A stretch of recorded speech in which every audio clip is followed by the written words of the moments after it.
Nibyo turi tariki 12 z'ukwezi kwa 12 cyangwa se ukwezi k'Ukuboza umwaka w'2025 twongeye gufata uyu mwanya kugira ngo twicare hano kuri izi mikoro za Region Info tubagezeho amakuru agizwe kugeza kuri isa cyangwa se aho ibintu bigeze ku butaka bw'uburasirazuba bwa Repubulika Iharanira Demokarasi ya Kongo ndetse n'ibiri kujya mbere kuri politike mpuzamahanga y'akarere ka Afurika ibiyaga bigari nyuma y'impinduka zikomeye cyane zikomeje kugenda zigaragara ndetse abenshi bemeza ko izi mpinduka zishobora kuba zateza amakuba. Ubu tukaba tugiye kureba mu by'ukuri uko byifashe ku mirongo y'imbere ku rugamba. Abarwanyi umutwe twaje intwaro wa 23 bavuga kugaba ibitero mu bice bigiye bitandukanye birimo n'umujyi wa Uvira, bemeje ko bari sous control kuri uyu mujyi wa Uvira nyuma y'amasaha maremare bivuga ko abarwanyi baba bafashe uyu mujyi. Naho kandi amakuru aremeza yuko ingabo z'u Burundi nyinshi cyane zegereye imipaka yazo mu rwego rwo kwitegura ndetse kuba bahagarika ibitero by'umutwe wa 23 isa ku isa bishobora kuba byagabwa kuri iki gihugu cy'u Burundi nyuma y'ubwumvikane buke bukomeje kurangwa hagati y'iri tsinda ry'inyeshyamba ribarizwa muri Repubulika Demokarasi ya Kongo ndetse n'iki gihugu cy'u Burundi, biturutse ku bijyanye n'amakuru avuga yuko ibitero byakomeje kugenda bigabwa mu bice bigiye bitandukanye ndetse no guhagarika ibitero by'inyeshyamba byose ayo operation akorerwa ku butaka bw'igihugu cy'u Burundi. Andi makuru akomeje kugenda amenyekana nuko kuri ubu ngubu Perezida wa Antoine Felix Tshisekedi Tshilombo wa Repubulika Iharanira Demokarasi ya Kongo nyuma yuko Uvira ibaye sous control ku nyeshyamba z'umutwe wa 23 nk'uko zibyemeza, ubu ngubu Presidence ya Repubulika Demokarasi ya Kongo yamaze guhamagaza inama y'igitaraganya iza guterana ndetse iyi nama ikaza kuba irimo abaministiri, inama ikaza kuba irimo abakuru b'ingabo ndetse n'izindi nzego z'ingenzi cyane mu gihugu. Iyi nama bikaba byitezwe ko iza gufatirwamo imyanzuro myinshi cyane ndetse haza no kuvugirwamo byinshi kandi bijyanye n'umutekano gusa, by'umwihariko ku kibazo cy'uburasirazuba bwa Repubulika Demokarasi ya Kongo. Isi yose rero ikaba itegerezanyije amatsiko ibiza kuvugirwa muri iyi nama. Turareba rero byinshi bigiye bitandukanye ku bijyanye n'aya makuru yose, kandi mu by'ukuri hari n'andi makuru tugufitiye.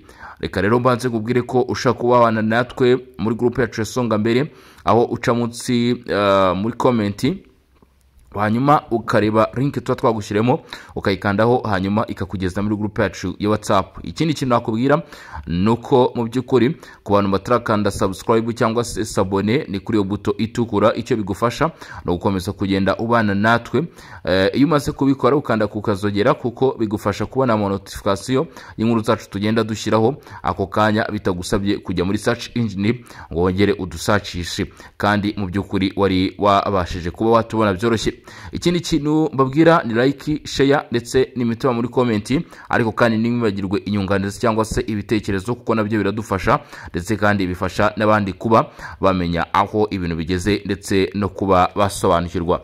Ayo makuru yose rero niyo tugiye kuba twagarukaho kugeza kuri ubu ngubu, ndetse urabana natwe mu by'ukuri mu buryo butomoye hano kuri Region Info hamwe nanjye Bosco Umutaramu cyane, akaba ari njyewe rero mujye kubana muri iki kiganiro n'amakuru. Nyuma y'uko intambara ikomeje kuba yaba akangaratete cyangwa se navuga ko ari agahumamunwa, abandi bati nagaterera nzamba kanyina wanzamba numbaze igihe uwo nyina wanzamba yatwitiye ndetse na se wanzamba ntubimbaze, ariko ngo byaba agaterera nzamba kanyina wanzamba.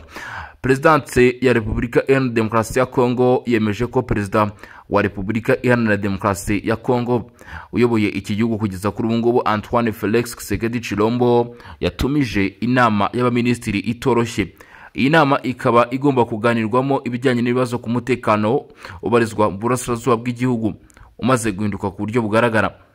Ngo ibi kandi bikaba bikuyemo ingingo ijyanye no kuba Perezida wa Repubulika Iharanira Demokarasi ya Kongo Felix Tshisekedi Tshilombo yamagana cyane igitero cy'ingabo cyitiriwe ingabo z'u Rwanda ku butaka bwa Kongo ndetse no kutubahiriza amasezerano y'amahoro yasinyiwe i Washington.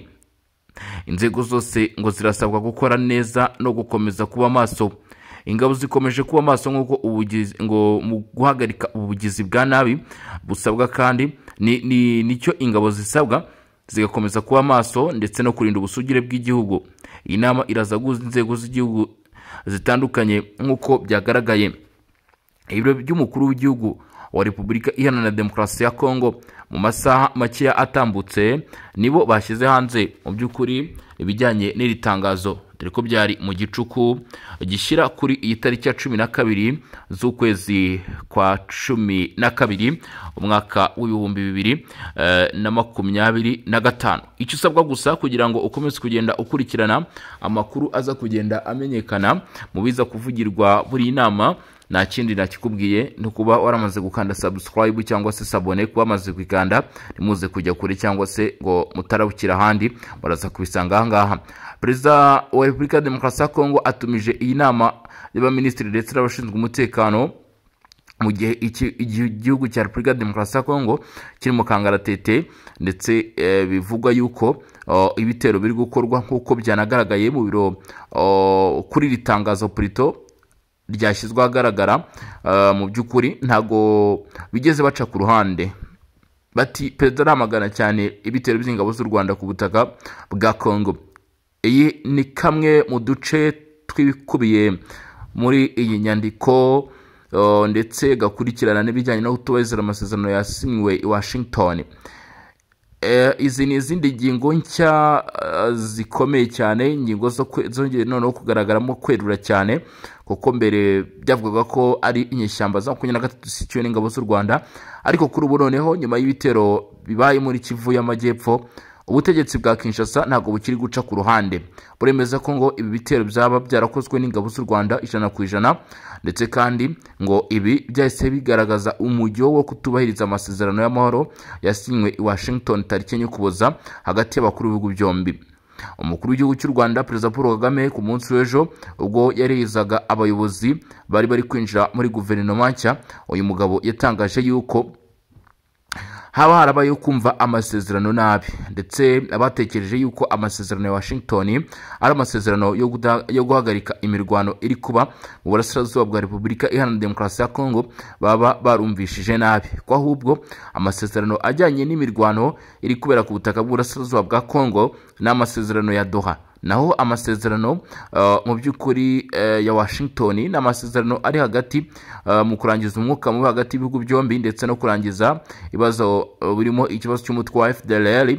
U Rwanda rudahwema kugaragaza ko uyu mutwe ukorana n'ubutegetsi bwa Repubulika Iharanira Demokarasi ya Kongo. Kubwe Perezida cy'u Rwanda Paul Kagame avuga ko abatekereza ko aya masezerano ya Washington yaba afite ahuriye no kurangiza ndetse no guhagarika iyi ntambara mu burasirazuba bwa Repubulika ya Demokarasi ya Kongo baba bibeshye cyane nk'uko abivuga cyangwa se yaje kuba abitangaza. Ati bityo rero abantu bakwiye gutangira guhagarika kwitiranya ibintu, ndetse ibi bizabafasha kuva mu rujijo ndetse no kumenya ikibazo aho kiri hamwe n'aho ibintu birimo biragenda byerekeza. Ibyo rero akaba ari ibyasabwe n'umukuru w'igihugu cy'u Rwanda, avuga cyangwa se agaruka kuri ibibazo biri kuba mu burasirazuba bwa Repubulika ya Demokarasi ya Kongo. Hari ubwoba bw'ibishobora kuba byaturuka muri iyi ntambara iri kuba mu burasirazuba bwa Repubulika ya Demokarasi ya Kongo, ndetse ibi byose bikaba mu by'ukuri bivuga ko hashobora kugaragaramo ibihano, hashobora kugaragaramo ugukozanya hagati y'impande zombi, ariko kandi hakurikijwe itegeko ndetse mu by'ukuri n'uburyo ki ibintu bikorwa, bikaba bigaragara ko hakiri urugendo rurerure rw'impinduka zishobora kuba zaba ziturutse kuri iki kibazo cyo mu burasirazuba bwa Repubulika ya Demokarasi ya Kongo, kuko bivugwa ko ibijyanye n'amasezerano yabaye hagati y'u Rwanda ndetse na Repubulika ya Demokarasi ya Kongo nayo afite igihe ngengwa kiri hagati y'iminsi 90, amezi 6 ndetse n'igihe cy'umwaka. Izi nizo periodi zishyirwa mu ngingo cyangwa se zikorwa mu bihe mu gihe hakurikizwa ibijyanye n'ishyirwa mu bikorwa ry'amasezerano mpuzamahanga mu buryo aterwamo intambwe. Ibi byose rero ngo biragendera mu gihe, ariko kandi nanone hakurikijwe buryo ki ibintu bihindutse aka kanya nyuma y'aya masezerano ya Washington aherutse gusinwa, bigatekerezwa ko hari izindi ngaruka zikomeye cyane ndetse n'izindi mpinduka zishobora kuba mu buryo mu by'ukuri butari bwitezwe.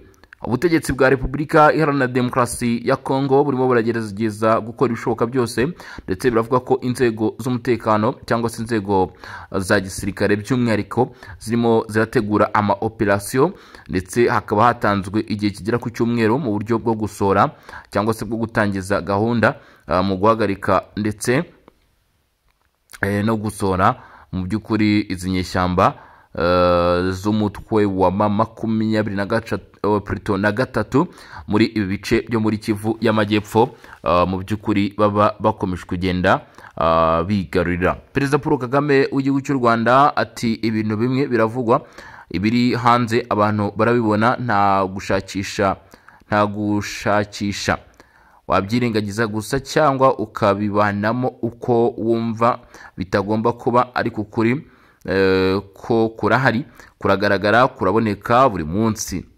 Ati n'ababyirengagiza ibera muri Repubulika Demokarasi ya Kongo buri munsi bikamara n'imyaka tumaze muri izi ntambara z'akarere, ubwo baba bafite impamvu zabo. Iyo akaba ari kamwe mu duce dutoya tw'ibyavugiwe mu kiganiro cyangwa se mu bwirwaruhame perezida w'igihugu cy'u Rwanda Paul Kagame yatanze, aho mu by'ukuri yagarukaga kuri iki kibazo cyo mu burasirazuba bwa Repubulika Iharanira Demokarasi ya Kongo. Urujijo rwo rukomeje kugaragara ndetse isi yose iribaza aho iki kibazo kiri kuba cyerekeza ndetse naho kizagarukira cyangwa se ibintu biri kugana, aho abenshi bavuga ko ibi biteye ubwoba kandi ari ikibazo cy'umususu kuri buri umwe wari wese. Mu mikoranire hagati ya Repubulika Demokarasi ya Kongo n'ibihugu mpuzamahanga hari amakuru yamenyekanye hagati ya Repubulika Iharanira Demokarasi ya Kongo ndetse n'umuryango umwe w'ibihugu by'i Burayi. Reka aya makuru nayo mbe nayagarukaho nkubwire uko byifashe. Ibi nabyo biri mu byashyizwe ahabona na Presidence ya Repubulika Iharanira Demokarasi ya Kongo. Mu by'ukuri Presidence ya Repubulika Iharanira Demokarasi ya Kongo iragaragaza ko umuyobozi wari uhagarariye delegation y'umuryango w'abibumbye plutôt w'umuryango umwe bw'Uburayi muri Kongo, umuryango umwe bw'ibihugu by'i Burayi, ubwo mu by'ukuri bakamwita Nicolas Belanga. Bwana Nicolas Belanga Martinez niwe wari uhagarariye cyangwa se warebereraga inyungu z'ibihugu by'i Burayi cyangwa se z'umuryango umwe w'ibihugu by'i Burayi muri Repubulika Demokarasi ya Kongo. Uyu mugabo rero mu nshingano ze yakoze mu gihe gitandukanye hano muri Repubulika Demokarasi ya Kongo. Mu by'ukuri amakuru akaba yamenyekanye, yarangije ubutumwa bwe bw'imyaka 2 muri iki gihugu, akaba mu by'ukuri yasezeranye cyangwa se habayeho guhura n'umukuru w'igihugu cya Repubulika Demokarasi ya Kongo Antoine Felix Tshisekedi Tshilombo, ariko bakaba bahuye mu rwego rwo kumishimira uko babanye ndetse amutangariza ko inshingano cyangwa se igihe yagombaga kumara hano muri Repubulika Iharanira Demokarasi ya Kongo kigeze, bityo aricyo gihe kugira ngo yisubire mu by'ukuri iwabo mu Burayi niba izindi nshingano azihabwe. Perezida wa Repubulika Iharanira Demokarasi ya Kongo yamushimiye ku kazi yakoze ndetse n'imbaraga yashyize mu gukomeza umubano hagati y'umuryango umwe w'ibihugu by'u Burayi ndetse na Repubulika Demokarasi ya Kongo. Amushimira umusanzu yatanze ndetse n'uburyo yitanze kugira ngo inshingano zigende neza. Amubwira ko mu by'ukuri yishimiye kandi amwishimiye. Bwana Nicolas Belanga Martinez arangije ubutumwa bwe bw'imyaka 2 muri iki gihugu ndetse yasezeranyeho na Perezida wa Repubulika nyuma y'inama yabereye ku cyicaro gikuru cy'umuryango umwe w'ibihugu by'u Burayi. Umuryango umwe w'ibihugu by'u Burayi uzwiho gukorana neza ndetse ibi bigaturuka ku kuba bimwe mu bihugu by'i Burayi birimo Ubufaransa, birimo Ububiligi ndetse n'ibindi bigiye bitandukanye bisanzwe bikorana neza na Repubulika Iharanira Demokarasi ya Kongo, bityo bikongerera amahirwe kuri iki gihugu mu gukorana n'umuryango umwe w'ibihugu by'u Burayi nk'uko byakomeje kugenda bivugwa.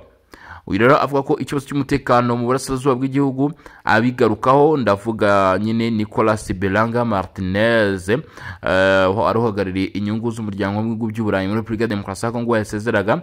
Yagize ati ndizera ko umuryango mpuzamahanga uri inyuma yawe. U Rwanda rufite impamvu nke zo gusobanura ibikorwa byarwo ku butaka. Noneho ku masezerano ya Washington yamaze gushyirwaho, ni ngombwa ko umwishingizi wabo yiyemeza kugira ngo agaragaze ko mu by'ukuri hariho kubahana. Ndakwibutsa ko niba Nicolas Belanga Martinez atangaje aya magambo akavuga ko umwishingizi nyine agomba ko yasobanura ibi, bivuze ko Kenya nk'igihugu cyabaye umwishingizi mu masezerano ya Washington bafite akazi ko gusobanura cyangwa se gutangaza byinshi, ku bijyanye mu by'ukuri n'aya makuru rero cyangwa se ku bijyanye nyine no gusobanura uko ibintu byifashe. Ku wa kane tariki 11 Ukuboza 2025 mu by'ukuri nyuma y'igihe muri Repubulika Iharanira Demokarasi ya Kongo nibwo Nicolas Belanga Martinez ambasaderi w'umuryango w'ibihugu by'Uburayi muri Repubulika Demokarasi ya Kongo yakiriwe rero na nyakubahwa Felix Tshisekedi Tshilombo muri presidence akaba ari na perezida wa Repubulika Demokarasi ya Kongo we ubwe ku giti cye wamwakiye. Inama cyangwa se ukuguhura kwahaye umwanya uyu mudiplomate w'Uburayi gusezerana ndetse no kuganira ku mikoranire iri hagati y'umuryango umwe bw'ibihugu by'Uburayi ndetse n'iki gihugu cya Repubulika Demokarasi ya Kongo. Muri iki kiganiro rero ambasaderi Nicolas Belanga Martinez yagaragaje ko ashyigikiye Kongo irimo guhangana n'intambara ndetse n'ibikorwa by'ubugizi bwa nabi yeruye ko biterwa n'u Rwanda, aho avuga ko mu by'ukuri umuryango ahagarariye witezweho kugira icyo ukora ndetse kandi ushyigikiye mu by'ukuri ibikorwa igihugu kirimo ndetse kandi uri inyuma nyine Repubulika Demokarasi ya Kongo. Ibyo Felix Tshisekedi Tshilombo agomba kuba yabimenya. Perezida wa Repubulika Felix Antoine Tshisekedi nibwo yatumije inama y'abaminisitiri ku wa kane tariki 11 Ukuboza kugira ngo barebe uko umutekano ukomeje kuba mu burasirazuba bw'igihugu. Perezida wa Repubulika aramagana yivuye inyuma igitero cy'ingabo z'u Rwanda ku butaka bwa Kongo kinyuranyije n'ibyo u Rwanda rwiyemeje mu masezerano y'amahoro yemejwe ku itariki y'Ukuboza i Washington. Ngo Perezida wa Repubulika arasaba inzego zose z'igihugu kwitonda kuba maso cyane cyane aho asaba ingabo kugira uruhare mu kugira ngo umutekano ukomeze kubaho ndetse bagomba kuba baba maso mu guhagarika ubugizi bwa nabi bushya kandi burengera ubusugire bw'igihugu. Byongeye kandi perezida yatangaje ko hatumijwe inama ihuriweho n'inzego zitandukanye ndetse n'inama yagutse nkuru y'ingabo kugira ngo irusheho gusesengura ko ibintu bimeze. Ingabo zafashe ingamba zikenewe kugira ngo zirinde umutekano n'uburinzi bw'ubutaka cyane cyane mu duce twigaruriwe n'ingabo z'u Rwanda nk'uko bivugwa. Ndakwibutsa ko kuri inshuro noneho ubutegetsi bwa Kinshasa mu by'ukuri butari guca ku ruhande ahubwo burimo butangaza ko ibitero biri kugabwa kuri iki gihugu nta bandi bari kubikora ari ingabo z'u Rwanda. Amakuru nayo cyangwa se kimwe mu bintu byongeye gutungurana, ibi bikaba bibaye nyuma y'amasezerano ya Washington DC. Aya masezerano rero aherutse kuba yasinirwa muri iki gihugu. Patrick Muyaya umuvugizi wa guverinoma ya Repubulika Demokarasi ya Kongo akaba na minisitiri w'itumanaho n'itangazamakuru nawe yemeje aya makuru, avuga ko Perezida Antoine Felix Tshisekedi Tshilombo yatumije iyi nama rero igomba guhuriramo abayobozi mu nzego zigiye zitandukanye ikigirwamo byinshi cyangwa se hakaganirwamo byinshi iby'ingenzi cyangwa se iby'ibanze, akaba nyine ari ukureba aho igihugu gihagaze ndetse no kuganira ku bitero by'ubugizi bwa nabi nyine nk'uko byagaragaye muri iyi nyandiko birimo bigabwa ahangaha muri utu duce. Akaba ari amakuru yakomeje kuba yamenyekana. Rero andi makuru arimo amenyekana ni ishyano mu by'ukuri navuga ryaba ryacitse umurizo. Ibi byose nyine nibyo tugiye kugarukaho. Nanone ni izindi ngingo nk'uko nagiye mbibabwira cyangwa se mbibatangariza ko hagati tugufite n'izindi ngingo. Minisitiri w'ubuzima yavuze ko ahangayikishijwe ku buryo bukomeye cyane n'iterambere ry'inyeshyamba za 23, avuga ko zishyuwe n'ingabo z'u Rwanda. Uyu agaragaza ko mu by'ukuri hari ikibazo gikomeye cyane cy'ubutabazi ku bijyanye n'ubuzima bw'abaturage bari kugirwaho ingaruka n'ibi bitero. Ati mu gihe inyeshyamba z'umutwe wa 23 zishyuwe n'ingabo z'u Rwanda zikomeje gutera imbere muri Kivu y'Amajyaruguru na Kivu y'Amajyepfo, Minisitiri w'ubuzima Samuel Roger Nkamba yaburiye isi yose ndetse n'amahanga. Ibi akaba bivuze kwa kane, avuga ko hari ikibazo cy'ubutabazi ndetse mu by'ukuri hakenewe imbaraga z'abaturage kugira ngo iki kibazo gisuzumwe. Yatangaje ko hari ikibazo kuba abaturage benshi bakomeje kuva mu byabo. Uyu minisitiri yavuze ko abaturage bo mu burasirazuba bamaze imyaka irenga 28 bahanganye n'intambara ikomeye. Anashimangira ko iki cyiciro cy'intambara noneho cyangwa se uko noneho ibintu byahindutse muri iki gihe byateje mu by'ukuri uburemere bw'ikibazo kurusha mbere. Ubu kandi ngo hakaba hari ikibazo gikomeye cyane mu bijyanye n'ubuvuzi, ndetse uru rwego rukaba rwarahungabanye cyane mu gutanga ubutabazi cyangwa se mu gutanga ubuvuzi bigeranwa no gutanga ubuzima ku bagore batwite ndetse n'abana batoya, yewe akongeraho n'abana baherutse kuvuka. Ibi byose ngo akaba ari imbogamizi mu bice bigaragaramo iyi mirwano. Uyu Roger Nkamba nawe arashinja u Rwanda ndetse n'abarushyigikiye imbere mu gihugu kurenga ku mategeko mpuzamahanga y'ubutabazi mu kwibasira cyangwa kubangamira imikorere y'ibigo nderabuzima, bigatuma abantu ibihumbi n'ibihumbi bakomeretse ndetse n'abarwanyi babura ubufasha bwo kuba barakora ubuzima. Kubera iki kibazo cyihutirwa, Samuel Roger Nkamba arasaba ko afungurwa byihutirwa inzira z'ubutabazi zitekanye kugira ngo abaganga ndetse n'amatsinda y'ubutabazi bagere mu turere twagizweho ingaruka. Ahagira ati buri segonda ni ngombwa kuko ubuzima bwose ni ingenzi. Nuvuga ngo buri gihe rwose cyangwa se buri munota ubufasha cyangwa se ubutabazi burakenewe. Ibikomeje kugenda bimenyekana cyangwa se amakuru akomeje kugenda avugwa kuri iyi ntambara yo mu burasirazuba bwa Repubulika ya Demokarasi ya Kongo yo ni menshi. Kuri ubu rero ku munsi w'ejo ku wa kane tariki 11 z'ukwezi kwa 12 cyangwa se ukwezi k'Ukuboza, abagize inyeshyamba zo mu mutwe wa M23 baje gusohora irindi tangazo. Baje gusohora indi nyandiko cyangwa se irindi tangazo. Rero mu by'ukuri muri iri tangazo hakaba mu by'ukuri hari hakubiyemo byinshi cyangwa se hari ibyo baje kuvugamo, ngira ngo twateraho akajisho tukareba ese iyi nyandiko izi nyeshyamba zakize hanze noneho iravuga iki. Bati rero ni itangazo rya tariki 11 Ukuboza 2025, ati ihuriro ry'umutwe wa M23 ribarizwa mu ihuriro ry'uruzi rwa Kongo, mu by'ukuri ati baratanga igitekerezo ku miryango mpuzamahanga, mu by'ukuri ati ku bijyanye n'ingabo z'igihugu cy'u Burundi FDNB, aho ngo bagaragaje ko ngo ingabo z'igihugu cy'u Burundi zagakwiye kuva ku butaka burasirazuba bwa Repubulika ya Demokarasi ya Kongo, ndetse bavuga ko ngo mu duce tw'intara Kivu y'Amajyepfo akomeje kugaragara rero ingabo z'u Burundi ndetse n'izindi ngabo zigiye zitandukanye, bityo ngo izi ngabo zikwiye gusubira mu bihugu baturutsemo.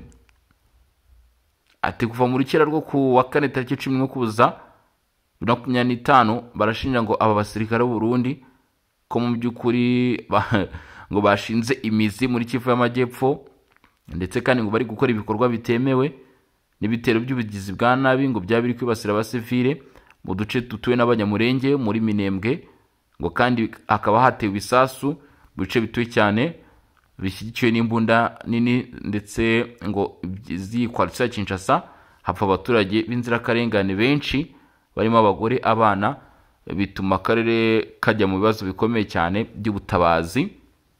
Ati 23 ibarizwa mu ry'uruzi rwa Kongo iramagana ivuye inyuma ibyo bitero by'ubunyamaswa, bikaba biri mu ngamba nkana zigamije gutsemba abaturage bo mu burasirazuba bwa Kongo. Ati twongeye gushimangira ko tuza kurengera abasivile nk'ihame ry'ibanze ryacu, kandi byumvikana ko iki gitero icyo ari cyo cyose kibasira imiryango y'inzirakarengane hari ukurenga ku buryo bukabije ku mategeko mpuzamahanga arengera ikiremwamuntu. Yongeye gushimangira ubwitange budasubirwaho bwo kurengera ndetse no guharanira ko abaturage b'abasivile mu by'ukuri babaho mu mahoro arambye mu burasirazuba bwa Repubulika ya Demokarasi ya Kongo. 23 irahamagara guverinoma y'u Burundi guhita ikuramo ingabo zayo zose zikomeje gukora ibikorwa yise iby'ubugizi bwa nabi ku butaka bwa Repubulika ya Demokarasi ya Kongo. Lawrence Kanyuka ushinzwe ishami ry'itumanaho muri izi nyeshyamba z'umutwe wa 23 niwe rero washyize umukono kuri inyandiko. Mwumvishe ko ngo umutwe wa 23 uvuga ko wamagana ingabo z'u Burundi ndetse n'ingabo z'ibihugu by'amahanga zatumijwe na guverinoma ya Repubulika ya Demokarasi ya Kongo ngo zigomba kuva vuba na bwangu kuri ubutaka bwa Repubulika ya Demokarasi ya Kongo. Lawrence Kanyuka icyo yazishinjije muri iyi nyandiko ngo nibo bari gukora ibikorwa by'ubugizi bwa nabi. Ibyo byose rero mu by'ukuri turoza komeza kugenda tubiganiraho hagati yanjye namwe, aho ujya muri comment section ukandikamo icyo wavuga ku byavuzwe n'uyu Lawrence Kanyuka kubiri kujya mbere. Ese koko ni ukuri birakwiye ko atangaza aya magambo? Mu by'ukuri hanyuma nicyo mba nkubwira ni ibitekerezo cyangwa se inyunganizi biba bikenewe mu by'ukuri kugira ngo turebe tumenye mu by'ukuri igikwiye cyangwa se aho ibintu bigeze n'igikwiye kuba cyakorwa. Ibyo byose rero ubikora uciye muri comment, ubundi tukarushaho kugenda tubana mu by'ukuri muri aya makuru ajyanye n'ibiri kuba ku butaka bw'Uburasirazuba bwa Kongo, kugira ngo dusesengure kandi bisesengurike, hanyuma rero tumenye n'amakuru nyine yaho ibintu biba bibashe kuba byagera. Nta kindi rero nakubwira ku muntu utarakanda subscribe cyangwa se sabone, nicyo gihe ni nako kanya kugira ngo turusheho kubana muri aya makuru ndetse n'ibiganiro tumenye byinshi. Hanyuma rero ngewe nkubwira ko ndi Bosco Umutaramu cyane, ku bakunzi bacu ndetse n'abakurikiranirwa n'amakuru tugenda tubagezaho, ndabashimiye cyane kuba bagejeje umunota tubanye. Ni iby'ingenzi kandi by'agaciro gakomeye cyane. Tuza gusubira mu masaha ari imbere tureba n'ibindi biraba bigezweho. Njye mvuga rero na Bosco Umutaramu cyane, hanyuma rero ibindi tuza kubira mu masaha ari imbere. Murakoze cyane, mukomeze kugira ibihe byiza, amahoro y'Imana bane namwe, ndetse mukomeze kuryoherwa ndetse n'imirimo n'akazi bitandukanye kuba birimo ndetse n'abandi. Ciao ciao, hasta la vista.